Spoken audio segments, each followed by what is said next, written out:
6:15 a.m. Your father's truck starts in the driveway before it's light out. You hear it through the wall of your childhood bedroom, home for the weekend, the same sound you fell asleep to for 18 years. He doesn't need to leave this early anymore. He does anyway. Downstairs, there's a mortgage statement on the counter. Paid in full, stamped in red at the top. You made that happen. Nobody in this house has ever said your name out loud in connection with that piece of paper. That was the whole plan. You are 24. You still live 20 minutes from your parents, close enough to see the same driveway every Sunday, the same truck, the same 5:30 alarm your father has set since before you were born. You've watched him leave for work in the dark your entire life and never once thought to ask what it was actually costing him because it was just what a father did. You don't know yet that you're about to spend the next 13 years trying to quietly undo a little of that cost without ever telling him you noticed it. You are 25.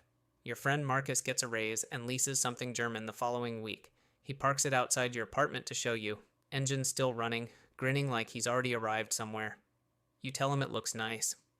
It does look nice.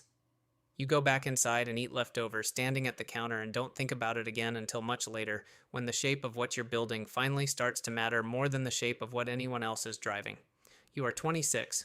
You sit at your parents' kitchen table on a Sunday afternoon while your mother does dishes with her back to you. You do the math on a napkin, the way you've started doing it lately, because a napkin doesn't ask questions and a napkin doesn't remember. The mortgage statement is sitting by the fruit bowl where it always sits. 14 years left. Your father is 58. You do the second math, the one that actually matters. 14 years means he works until he's 72. You've watched him get up at 5:30 for as long as you've been alive.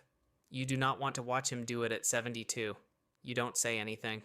You fold the napkin twice and put it in your jacket pocket. Nobody asks what you were writing. Nobody ever does. You are 27.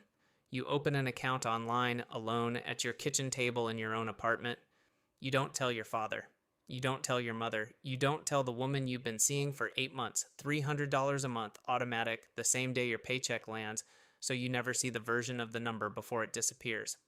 If anyone asks what it's for, you say savings. Nobody asks. Savings is a word that ends conversations, not one that starts them. That Christmas, your father works overtime through the holiday.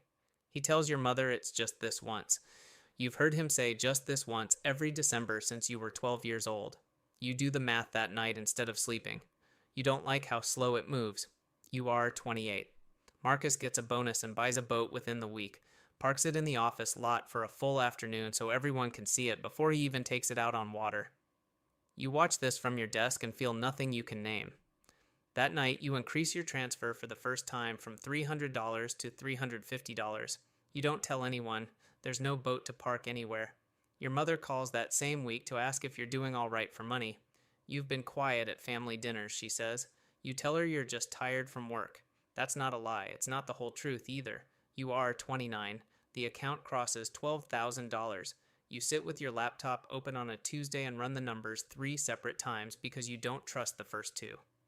At $350 a month, growing the way it's been growing, you're looking at roughly 9 more years before it could cover what's left on the house.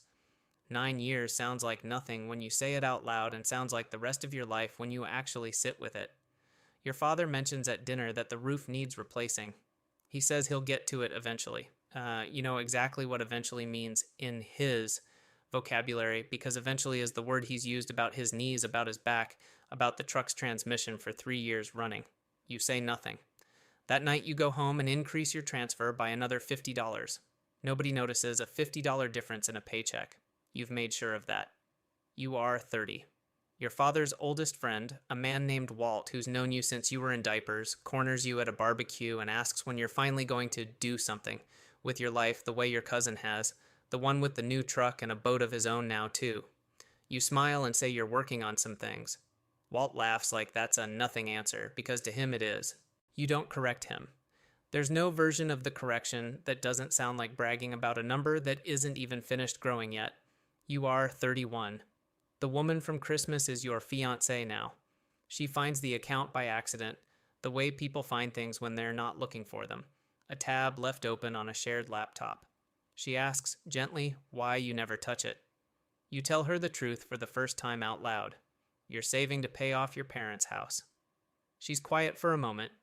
Then she says, "That's the most you I've ever heard you sound." You don't fully understand what she means by that. You think about that sentence for weeks afterward, turning it over the way you turn over a number you can't quite make add up. You are 32. Her parents ask, over a dinner meant to plan the wedding, what you two are doing about a down payment on a house of your own.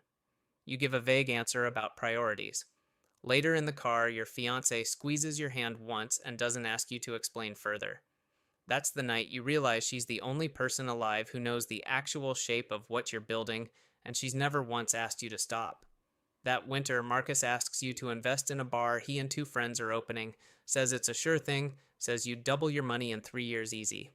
You almost tell him the truth that your money already has a job, that it's been working the same job since you were 27, and you're not about to reassign it. You don't tell him any of that. You just say you're not in a position to right now. He looks at you like you just admitted something shameful. You let him think whatever he wants to think. You are 33. Your father has a scare at work, a dizzy spell on a ladder, caught in time by a co-worker half his age. He's fine. The doctor calls it exhaustion and dehydration and says the word fine the way doctors say it when they mean this time. You are not fine. You sit in the hospital parking lot afterward and do the math again, except this time the math itself feels too slow, like it's mocking you for ever thinking 9 years was an acceptable number. You move the money you'd set aside for your own wedding into the mortgage account instead. You tell your fiancée that night. She doesn't argue. She doesn't even pause for very long. She just asks how much is left to go, the way you'd ask someone how much farther on a long drive.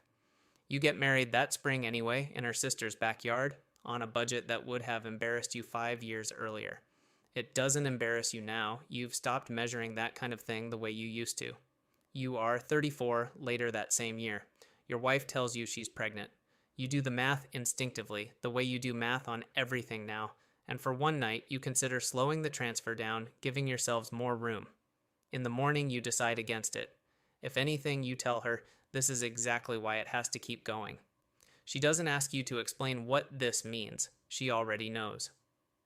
You are 34. Your father is in the driveway one Saturday, under the truck, and you're handing him tools the way you have since you were 9 years old. Hand me the 3/8, he says. You hand him the 3/8. You almost tell him right there, kneeling on the concrete with grease on your hands. You open your mouth. Nothing comes out that sounds like the right size for the moment. You close it again. You'll know when it's the right moment, you tell yourself. You've been telling yourself that for 7 years.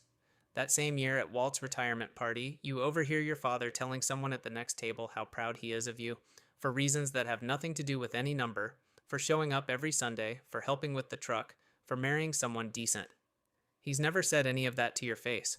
You realize he says it to other people instead, the way some men only know how to be proud out loud when you're not in the room to hear it. You are 35. The account reads $61,000.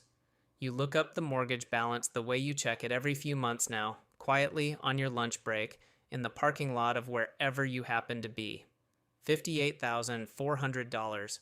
You are, by your own math, 12 months away, maybe less, from finishing something you started 9 years ago and have never once said out loud to another living person except your wife. Your father asks at dinner if you're doing all right for money. Weddings are expensive, he says, not unkindly, just the way a father asks. You tell him you're fine. You are, in fact, extremely fine. You just have no idea how to explain why without unraveling 9 years of silence in the middle of a pot roast. You are 36, a Tuesday. You transfer the final payment on your lunch break in your car, engine off, sandwich half eaten on the passenger seat. $58,400 gone in one motion into an account built specifically to clear the mortgage in full. There's no sound. No confirmation email you screenshot and send to anyone. Just a balance that reads 0 where a number has sat for as long as you've been alive. You drive to your parents' house that Sunday with the paperwork folded into an envelope in your jacket, the same jacket pocket where a napkin used to live 10 years ago. You practice the sentence on the way over, out loud, alone in the car, the same way you've practiced everything else you never actually said for the last decade. Your father is already in the driveway when you pull in. Not surprised. You come every Sunday, you've come every Sunday for years. But he's holding a piece of paper in his hand, and he's looking at it the way you look at something you weren't expecting. Paid in full, stamped at the top. You stop walking halfway up the driveway. He looks up. "You've been doing this a long time," he says. It isn't a question. You ask how long he's known. "Since the second year," he says. "The bank called the house by mistake about an account inquiry. Your mother figured it out before I ever did. She's known 9 years. She never said a word to you either. You stand in the driveway holding an envelope you no longer need, completely unsure what to do with your hands. 9 years of silence, and it turns out every bit of that silence was coming from your side of it. They knew the entire time and let you carry it anyway.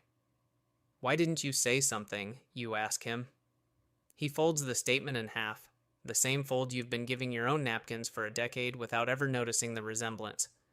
"Because you weren't doing it, so I'd say thank you," he says. "You were doing it because you needed to do it. I wasn't going to take that away from you. You ask why your mother never mentioned it either. All those years, all those Sundays, she watched you fold napkins into your pocket like she didn't know exactly what was in your handwriting." Your father shrugs, says that was her call to make, not his. Says some things between a mother and a son aren't really his to interrupt. You ask him one more thing before you leave the driveway. Why he never once asked you to slow down. All those years he must have noticed you skipping vacations, driving the same car, never upgrading anything about your life while your cousin drove something new every 3 years. He thinks about it for a second, says he raised you to finish what you start, says he wasn't about to start doubting that just because he didn't understand the shape of what you were finishing. That's the version of trust you didn't know you'd been given the whole time. You are 37. The house is paid off. Your father still gets up at 5:30 every morning out of pure habit, even though there's nothing left on the calendar that requires it. Your mother tells you quietly in the kitchen, drying a dish that's already dry, that he cried the night the paid in full letter came in the mail. Not from relief, she says, from something closer to pride. Not pride in the house, pride in you. That same week, your father shows up at your place unannounced with a toolbox, says the fence out back looks like it's leaning. You didn't ask him to come. He fixes it in an hour, refuses coffee, refuses to stay for dinner, says your mother's got something on the stove. You watch him drive off and understand for the first time that he's never once stopped taking care of people just because the number changed. That was never the part that was going to retire. You are 38. Your daughter is a year old. Your father holds her in the same driveway where he stood with the paid in full statement. And for a moment you watch two people who have no idea what 9 years of silence cost or bought, because to her, he's just grandpa, and to him, she's just the newest reason to keep getting up at 5:30, even though nothing on the calendar requires it anymore. That night, you find the original napkin still folded in a drawer where it's been for 11 years, ink faded but legible. 14 years left, it says in your own handwriting, from a version of you that thought 9 years sounded like the rest of a life. You realize, holding it, that the number was never actually the point of any of this. The number was just the only language you had, at 26, for something you didn't yet know how to say directly to your father's face. You never got to deliver the sentence you rehearsed alone in the car.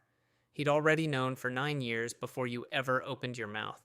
And somehow, sitting with the napkin in your hand, you understand that this turned out to be the better ending. Not because you finally said it, but because he let you have every one of those 9 years to become someone who eventually could have. Somewhere right now, someone is doing math on a napkin they are certain nobody will ever see. And somewhere close enough to touch them, someone already knows exactly what they're doing, and has decided, out of something that looks a lot like love, to let them keep doing it in silence for as long as they need to. One day the napkin comes out of the drawer.